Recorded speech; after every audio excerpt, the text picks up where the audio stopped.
30 நிமிடங்களுக்கு மேல் நீங்கள் பேசினால் கைது செய்யப்படுவீர்கள். தமிழக வெற்றிக் கழகத்தின் தலைவர் விஜய் அவர்களுக்கு காவல்துறை கொடுத்திருக்கக்கூடிய நிபந்தனைகளில் இதுவும் ஒன்று. நீங்கள் சாலை மார்க்கமாக பிரச்சாரம் செய்வதற்கு களம் அமைக்கப்படவில்லை. உங்களுக்கு குறிப்பிட்ட ஒரு இடம் கொடுக்கப்பட்டிருக்கின்றது. அந்த இடத்தில் நீங்கள் பேசுவதற்காக நேரம் ஒதுக்கப்பட்டிருக்கின்றது. இந்த நேரத்திற்குள் நீங்கள் பேசி முடிக்க வேண்டும்.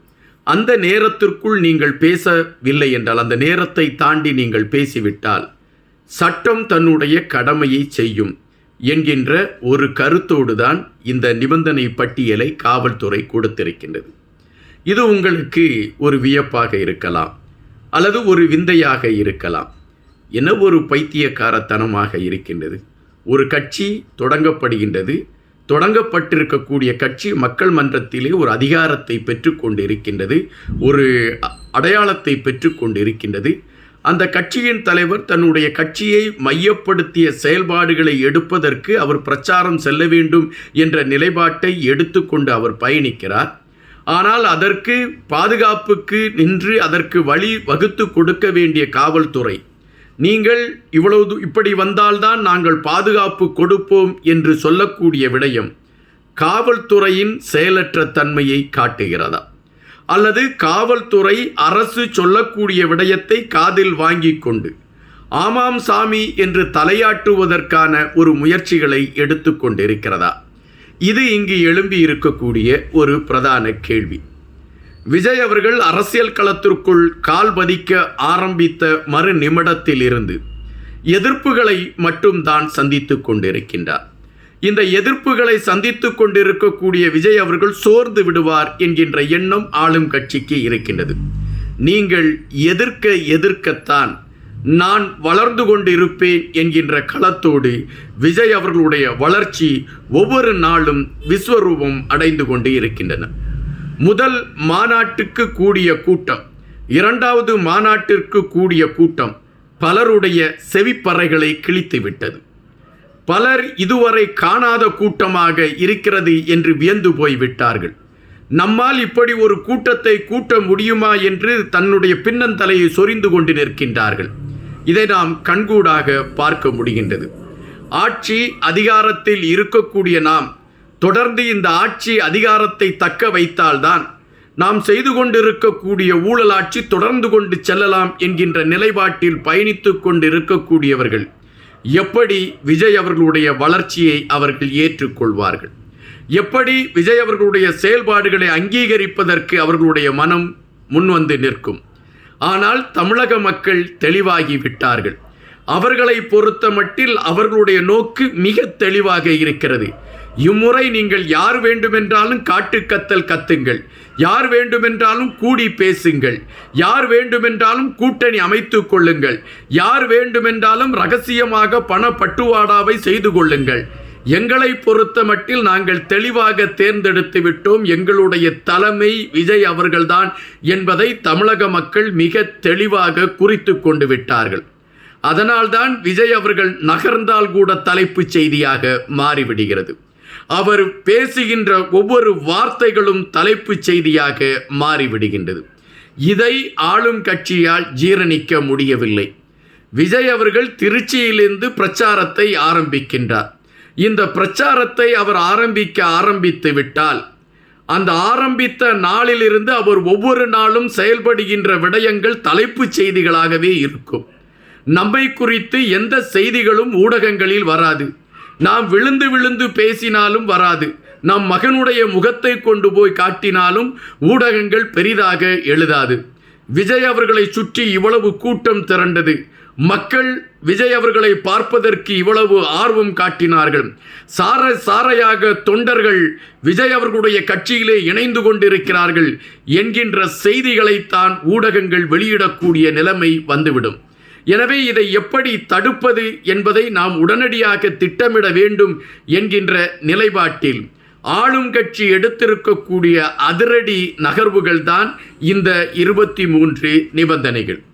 இந்த 23 நிபந்தனைகளையும் புறம் தள்ளிவிட்டு தமிழக வெற்றிக் கழகத்தின் தொண்டர்கள் தங்களுடைய பயணத்தை எடுப்பதற்கான தைரியம் அவர்களிடம் இருக்கின்றது. ஆனால் அவர்கள் அரசு கொண்டு வந்திருக்கக்கூடிய சட்டதிட்டங்களை மதிக்கக்கூடியவர்கள், காவல்துறை விதித்திருக்கக்கூடிய நெறிமுறைகளை ஏற்றுக்கொள்ளக்கூடியவர்கள். எனவேதான் இந்த 23 நிபந்தனைகளையும் ஏற்றுக்கொண்டு நாங்கள் அதன் வழியில் பயணிப்பதற்கு தயாராக இருக்கிறோம் என்று அவர்கள் அதற்கு ஒத்துக்கொண்டிருக்கின்றார்கள். இது ஒரு வெற்றியாக ஆளும் கட்சி நினைத்துவிடக்கூடாது. செப்டம்பர் 13ஆம் தேதி ஆளும் கட்சிக்கு தெரியும், விஜய் அவர்கள் ஏற்படுத்த இருக்கக்கூடிய அதிர்வலைகள் தமிழகத்தின் ஒவ்வொரு திசைகளையுமே அது தகர்த்தெறியக்கூடிய களங்களாக அமைந்திருக்கும் என்கின்ற செய்தியை செப்டம்பர் 13 பதிவு செய்யும் என்பதுதான் நிஜம். எத்தனையோ அரசியல் தலைவர்கள் இந்த களத்திலே பயணித்திருக்கின்றார்கள். எத்தனையோ அரசியல் தலைவர்கள் பிரச்சாரத்தை கையில் எடுத்திருக்கின்றார்கள். எத்தனையோ அரசியல் தலைவர்கள் தங்களுடைய கோட்பாடுகளை சுமந்து கொண்டு மக்களை போய் சந்தித்திருக்கின்றார்கள். அவர்களுக்கெல்லாம் இல்லாத நெருக்கடியை விஜய் அவர்களுக்கு கொடுப்பதற்கான காரணம் என்ன என்கின்ற பொழுது காவல்துறை மிக தெளிவாக பதிவு செய்கின்றது. மற்றவர்களுக்கு உங்களுக்கு கூடுகிற கூட்டம் மற்றவர்களுக்கு கூடுமா என்றால் இல்லை. உங்களுக்கு கூடுகின்ற கூட்டத்தை கட்டுப்படுத்தக்கூடிய வலிமை எங்களிடம் இல்லை. எனவேதான் இத்தனை கட்டுப்பாடுகளை நாங்கள் விதிக்கிறோம் என்று அவர்கள் குறிப்பிடுகின்றார்கள். அப்படி என்றால் காவல்துறை இங்கு ஒரு வாக்குமூலத்தை கொடுத்திருக்கிறது என்றுதான் நாம் பதிவு செய்ய வேண்டியதாக இருக்கின்றது. காவல்துறை கொடுத்திருக்கக்கூடிய வாக்குமூலம் ஒன்றே ஒன்றுதான். அது என்ன குறிப்பிடுகின்றது என்றால், தமிழகத்தில் எத்தனையோ தலைவர்கள் இருந்தால் கூட விஜய் என்கின்ற இந்த தலைவனுக்கு இருக்கக்கூடிய மக்கள் ஆதரவு யாருக்கும் இல்லை என்பதை நாங்கள் புரிந்து வைத்திருக்கிறோம் என்ற ஒரு வாக்குமூலத்தை கொடுத்திருக்கிறார்கள். அப்படி என்றால் 2026ஆம் ஆண்டு உங்களுக்கான ஆண்டு என்பதைத்தான் காவல்துறை இயலாமையின் மூலம் முன்மொழிந்திருக்கிறது என்பதாகத்தான் நாம் இங்கு பதிவு செய்ய வேண்டியதாக இருக்கின்றது. ஆளும் கட்சியின் மீது மக்களுக்கு வெறுப்பு இருக்கிறதா இல்லையா என்கின்ற கேள்வியை சிலர் வைத்துக்கொண்டு ஆளும் கட்சிக்கு 200 இடங்கள் கிடைக்கும் என்கின்ற பட்டியலை தீட்டுகின்றார்கள். இங்கு ஒரு விடயத்தை பதிவு செய்கின்றேன். ஒரு அமைச்சரிடம் கேட்கின்றார்கள், துப்புரவு தொழிலாளர்கள் போராடுகிறார்களே என்று. எனக்கு காது கேட்கவில்லை என்று சொல்கிறார் என்றால் துப்புரவு தொழிலாளர்களை தூசி என நினைக்கிறாரா என்கின்ற கேள்வி வருகின்றன. மக்கள் மனதிலே ஒரு வெறுப்பை சம்பாதித்து கொண்டு இருக்கக்கூடிய ஆளும் கட்சி 200 இடங்களை பிடிக்கும் என்கின்ற கணக்கீடுகள் ஒரு கேலியான ஒன்றாக இருக்கிறது என்பதுதான் நிஜம். எனவேதான் அவர்களுக்கே தெரிந்திருக்கிறது, நாம் 2 இடங்களை பிடிப்போமா அல்லது 20 இடங்களை பிடிப்போமா என்ற கேள்வி அவர்கள் மனதிலே எழும்பியிருக்கின்றது. விஜய் அவர்களுடைய சுனாமியில் ஒட்டுமொத்தமாக சுருண்டு விழப்போகின்ற நாம் அதற்கு முன்பு இதை தடுப்பதற்கு என்ன களங்களை எடுக்க வேண்டும் என்கின்ற நிலைப்பாட்டில் இதுபோன்ற எதிர்ப்புகளை பதிவு செய்கின்றது.